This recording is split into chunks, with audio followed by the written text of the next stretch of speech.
Selamat malam, Assalamualaikum warahmatullahi wabarakatuh.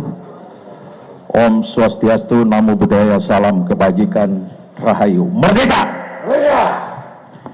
Baik rekan-rekan sekalian, saya didampingi oleh teman-teman dari DPP, kemudian Badan Hukum PDI Perjuangan, malam ini menyampaikan beberapa hal terkait dengan penetapan Sekjen PDI Perjuangan sebagai tersangka oleh PDI Perjuangan,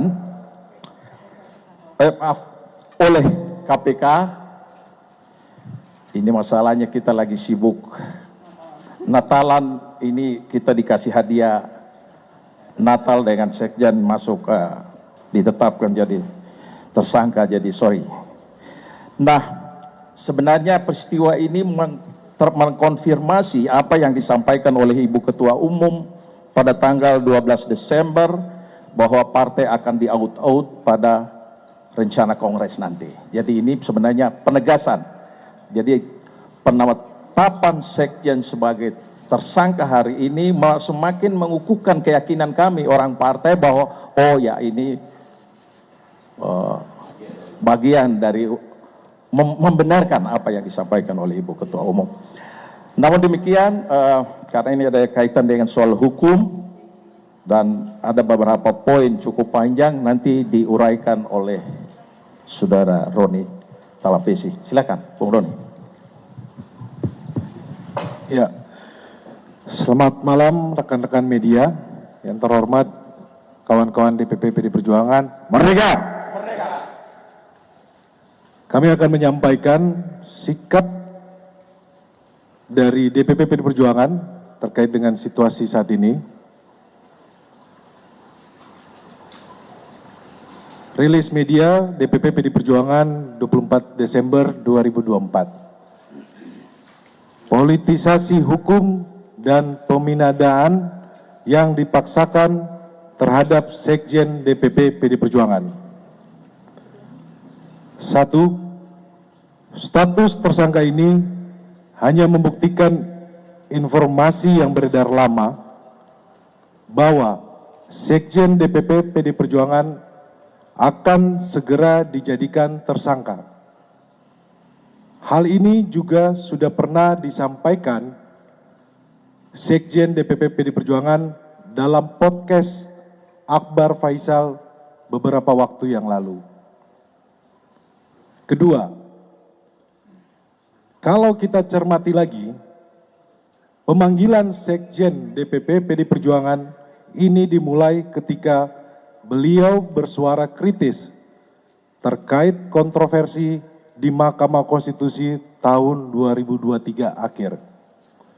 Kemudian sempat terhenti, lalu muncul lagi saat selesai pemilu, hilang lagi.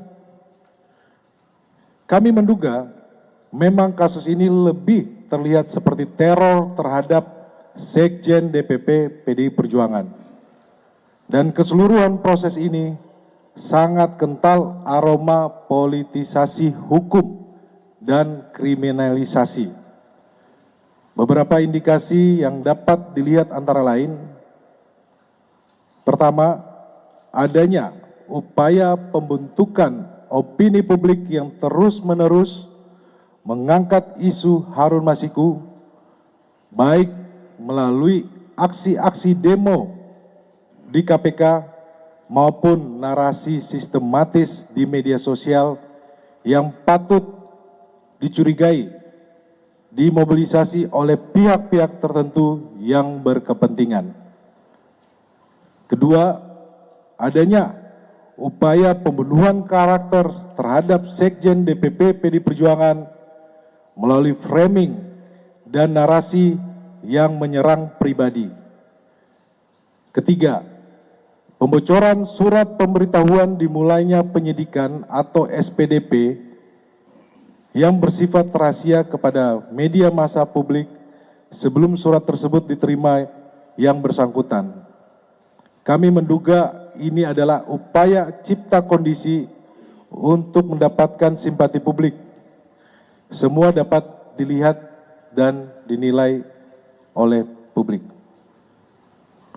Ketiga, kasus suap Harun Masiku telah bersifat ingkrah atau disebut berkekuatan hukum tetap, dan para terdakwa bahkan sudah menyelesaikan masa hukuman.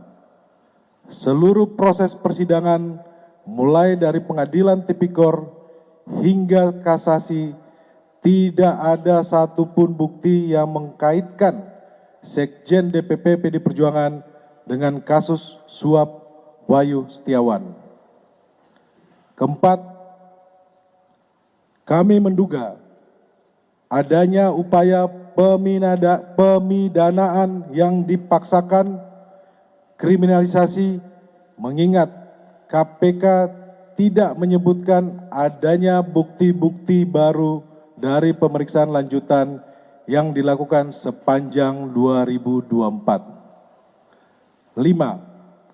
Dugaan kami pengenaan pasal obstruction of justice hanya formalitas teknik hukum saja.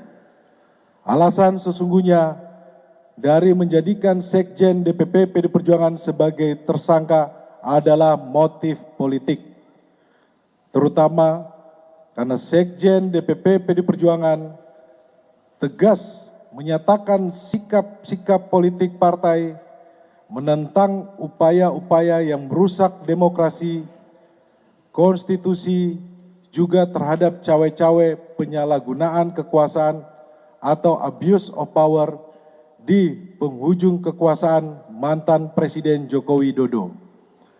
Bahkan sikap tegas ini baru terjadi minggu lalu ketika partai mengambil sikap yang tegas dengan memecat 3 kader yang dinilai telah merusak demokrasi dan konstitusi.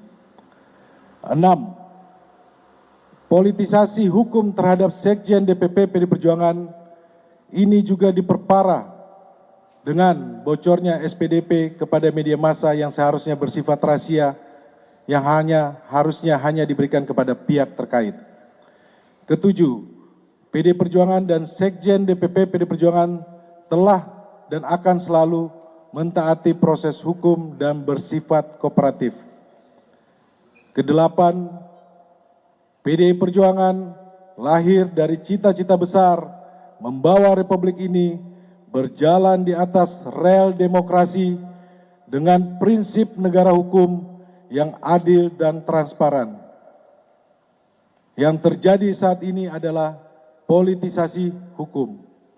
Kesembilan, penetapan Sekjen DPP PD Perjuangan ini mengkonfirmasi keterangan Ketua Umum PDI Perjuangan Ibu Megawati Soekarno Putri pada tanggal 12 Desember 2024 bahwa PD Perjuangan akan diaut-aut atau diacak-acak menjelang Kongres ke-6 PDI Perjuangan.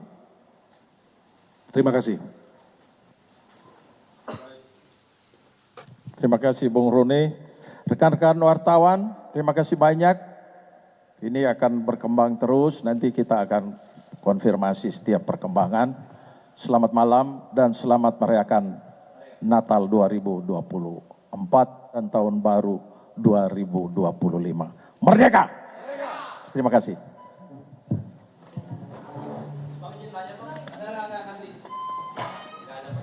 Tidak ada tanya jawab.